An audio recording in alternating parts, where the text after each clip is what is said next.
Welcome to Melbourne, and thank you for being here.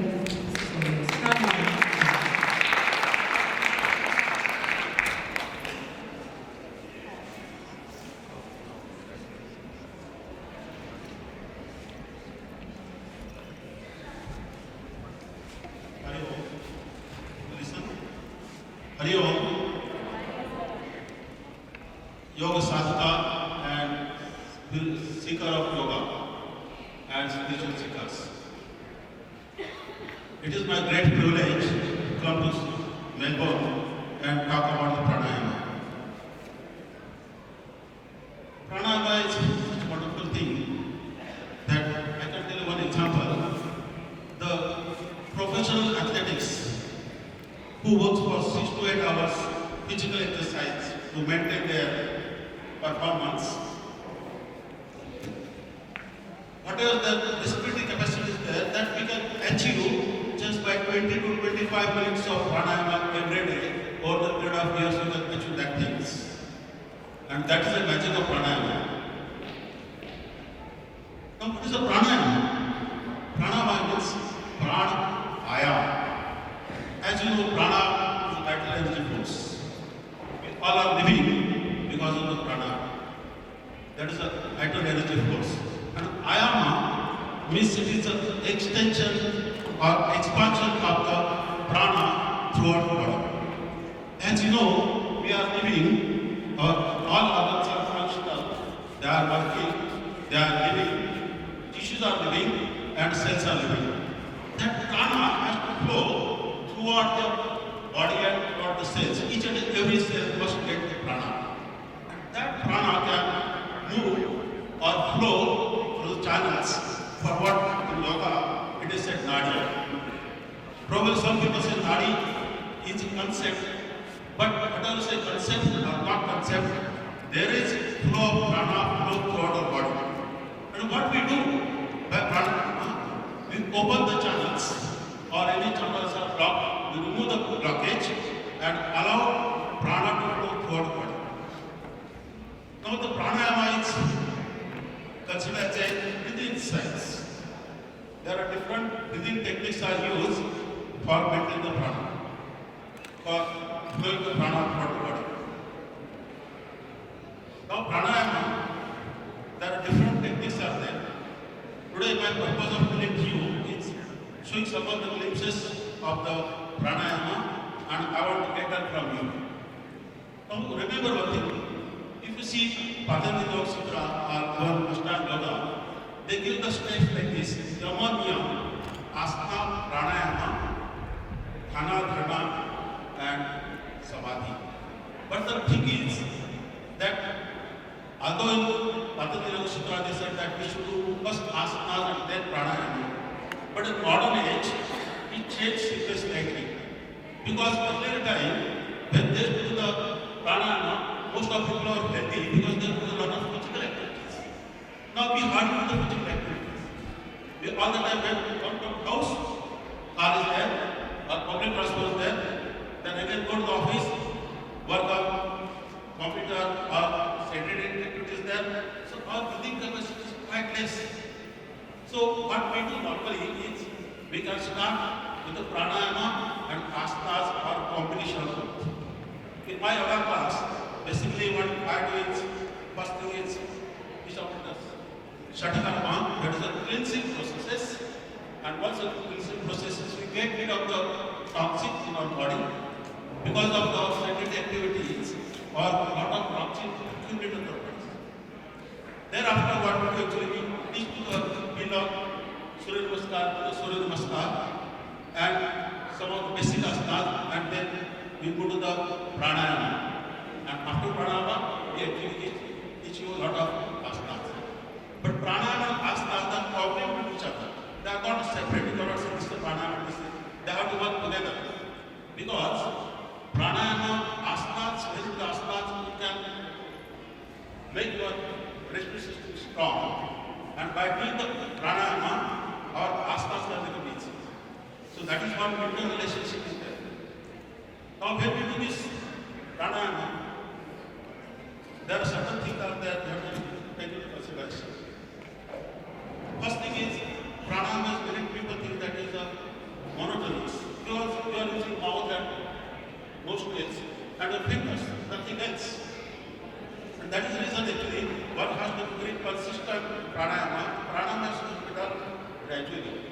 effect of pranayama we will get when gradually we start doing it is subtle process and it takes some time. So one should have lot of patience in learning the pranayama.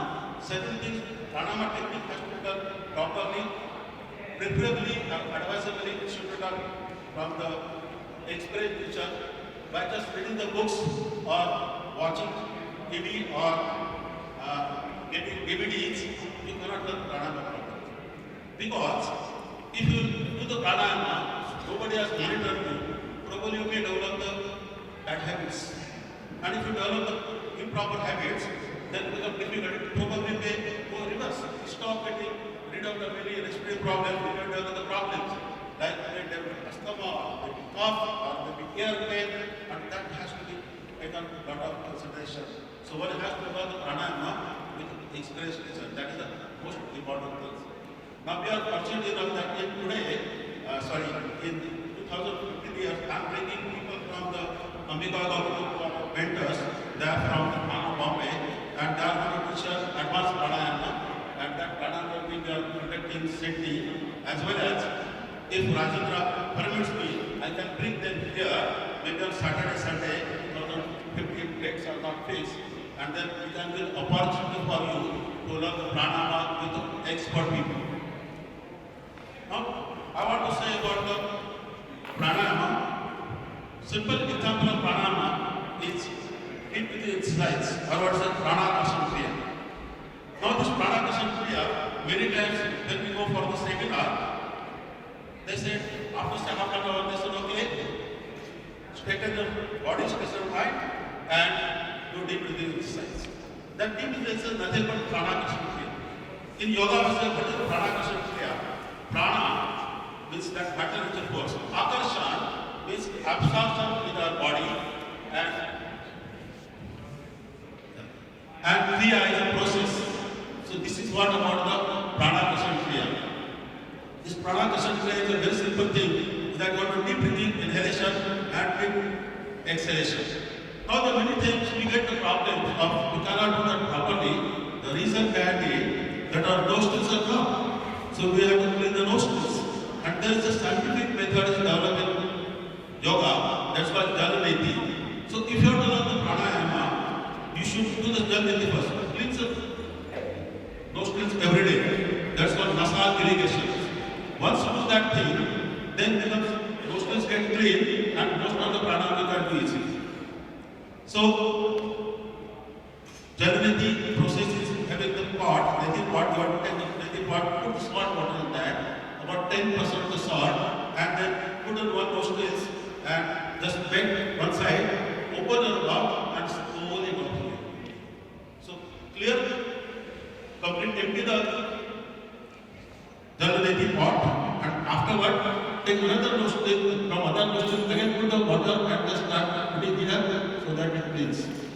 Now this is simple technique, but it can get relief of many people have the problem of the migraines and headaches problems can be reduced, sinusitis can be reduced, and you don't require any medication.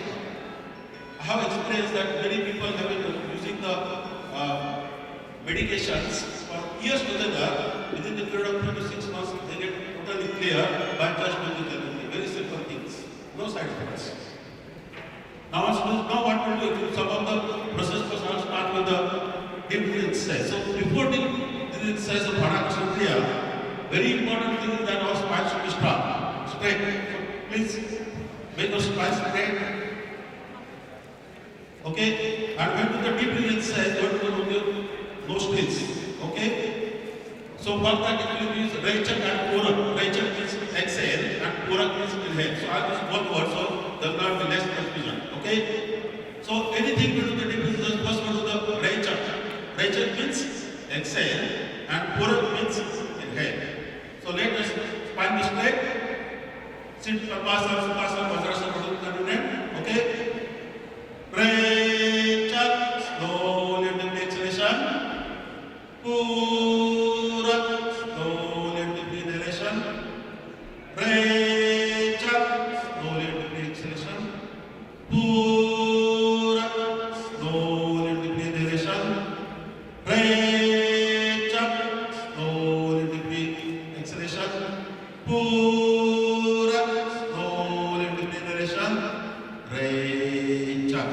This small thing is there. This is excellent for reducing the stress. And it does not require anything. If you are in stress condition, I advise that just for 3-4 minutes, just do the deep exercise effect of that. Next one is, you can understand when you did the exercise, little bit anatomy of your. Normally when you do shallow breathing, when you are sitting, watching TV, or working on computer, you do shallow breathing. When you do the shallow breathing, we just take half liter of air every time. Half liter of air inhale, half liter of air exhale. So that means it is about, we can say, let's consider the 40 to 18 times breathe per minute. Assume that you are doing 40 times breathe per minute. So it means you take about 7 liters of air.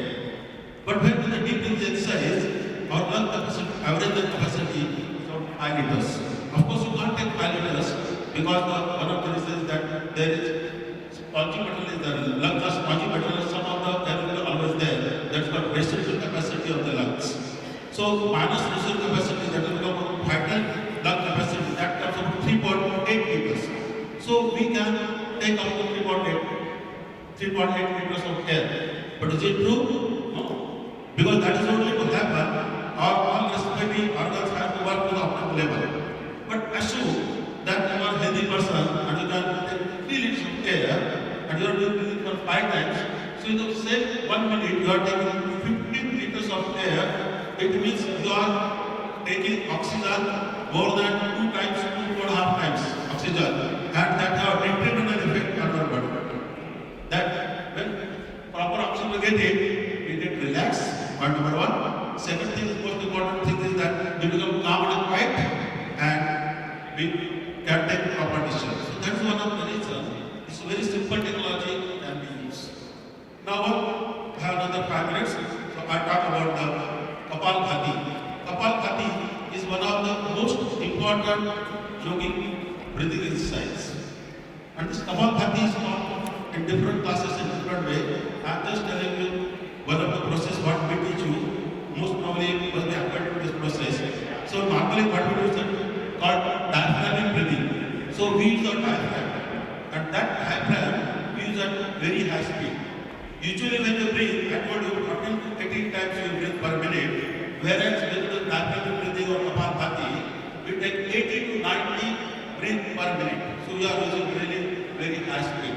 And at the same time, we are using the diaphragm with violently increase the diaphragm.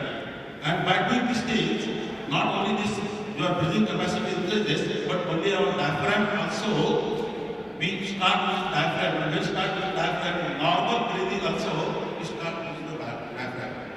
So how we do the Kapalbhati? I tell you, usually we do the left nostrils first, then right nostrils, and then both nostrils.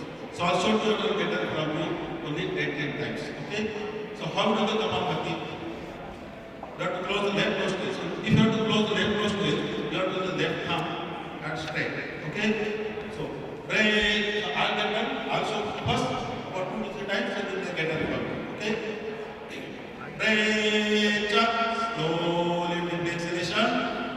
Pura. Slowly with the inhalation. Breathe up. Slowly with the exhalation. Now I do just after to stack Pranayama. Okay? Pura. Start to stop. Right nostril to the 10 times.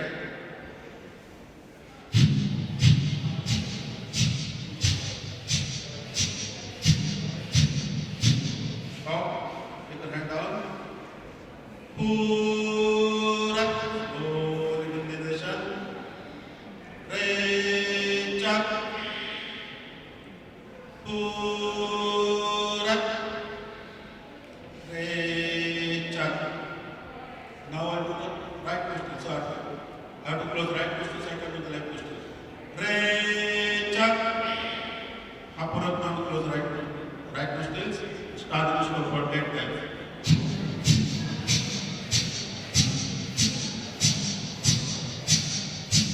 Now take the hand down.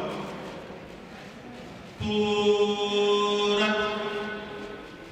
Reach up. Pura. Reach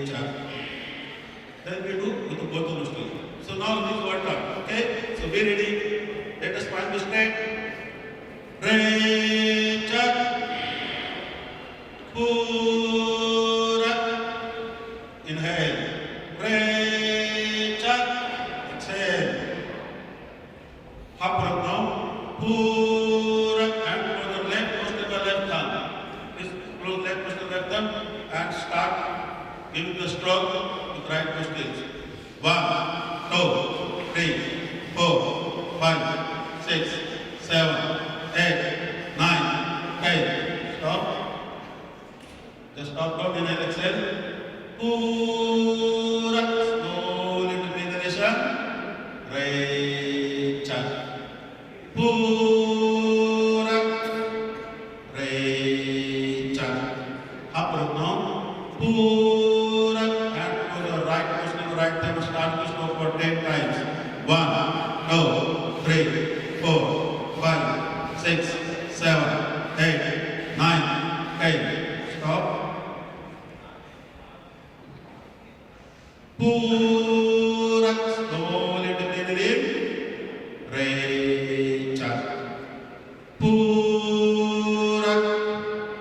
Recha. Now we do the both the nostrils. So you are not supposed to close any nostrils. Okay? Half breath now. Pura. Start the stroke by both the nostrils for 20 times. 1, 2, 3, 4, 5, 6, 7, 8, 9, 10, 11, 12, 13, 14, 15, 16, 17, 18, 19, 20. Stop. Pura. Recha. Pura. Recha. So this is what we do the Kapalbhati. And this Kapalbhati we gradually increase from 10 to 20, 30, 40, 50, 50 like that, up to 54, 108, and we take 2 to 3 rounds every time we do the Kapalbhati. So that is what we always tell that if you do Kapalbhati regularly, your lung condition increases. The important thing is that the assimilation of oxygen into your blood increases. So that is what the basic function of the lungs. So that happens. So that is one of the reasons why we have a lot of importance for Kapalbhati. It's very simple to do it, and I always request you that you should do the Kapalbhati properly. How some of the students they watch a TV and they start doing it, they do for 1,000 times and 1,002 times.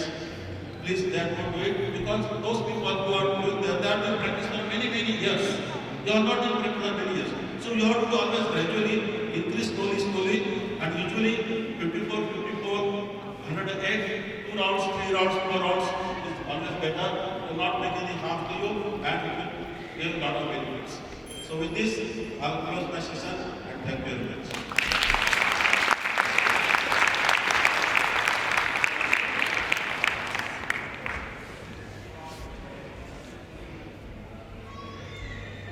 That was perfect timing. Thank you, Suresh Khatav. Thank you especially for being